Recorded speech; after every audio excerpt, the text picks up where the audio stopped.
I will definitely take a 2-2 West Coast road trip to split it 500. The first game against Utah, we were balling out, getting out in transition where this team really excels, throwing lobs. It looks like Lob City out there. Jalen Duren was going off. Ausar Thompson was going off. Cade was going off. It was just a good basketball game against Utah. Utah's not very good, so we were expecting to win this game. And then we flip it over to the LA Clippers. This was a game that was kind of frustrating. It was back and forth, back and forth. Cade goes off, James Harden goes off. But the frustrating part about James Harden going off, and I used to be a big James Harden fan. When he was on Houston, when he was going to Brooklyn, I was following James Harden around the league. I was like, let's go, I'm riding with you. But then all the drama started to come out. You started to hear that he's not really one of the best teammates and stuff like that. And I kind of fell off from James Harden. But him and Trae Young got to be some of the most annoying players to watch basketball just because of the foul baiting, man.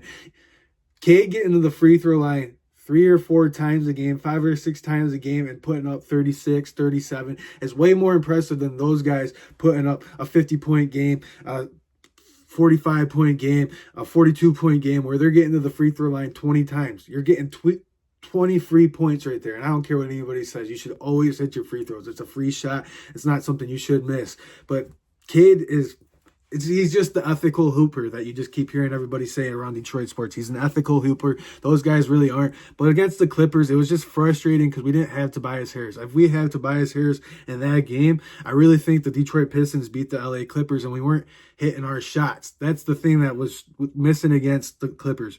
Simone Fontecchio would come into the game, and we all know about Simone this year. He's been struggling all year. There's games where he comes in, he hits a few shots, but he's been super inconsistent. And there's some times where we needed him to hit a wide open 3 against the LA Clippers, and he airballed it, or it wasn't even close. And Malik Beasley was Malik Beasley's been great all season, so it's okay for him to struggle the last couple of games, but he hasn't been shooting the ball extremely well the last few games. He had a big shot against Golden State. He had a big shot last night against Portland, but we really needed him against LA. Tim Hardaway has been struggling from the 3-point line. So in the LA Clippers game, it was just Cade and everybody else was a little bit struggling. But it was a game where if we had Tobias Harris, where we could have him be the second option in the half court, that's a game where I really think it goes the opposite way and the Detroit Pistons win the game. Now let's flip it over to the Golden State game. The Golden State game, that game was fun. It was back and forth. And this just goes to show, because everyone, ever since the Jimmy Butler trade to the Golden State Warriors, everyone's like, can Golden State go to the finals? Can Golden State make a run in the West?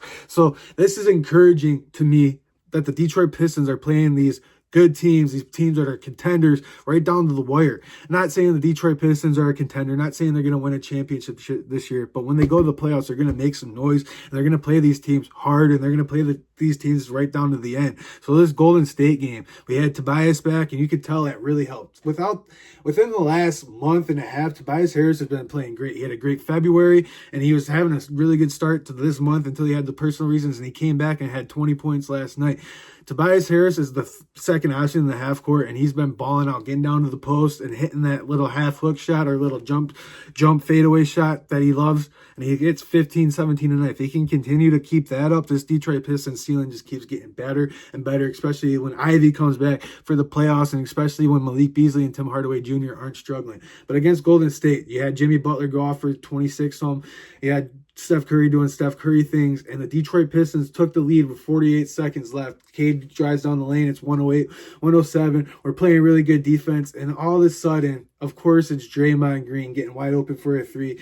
Sucks at shooting, but drains one, and they go up by 2. We're struggling to get down we had the foul, and they run away with it in the end of the game. But like I said, that's very encouraging that the Detroit Pistons are playing these contender teams right down to the wire.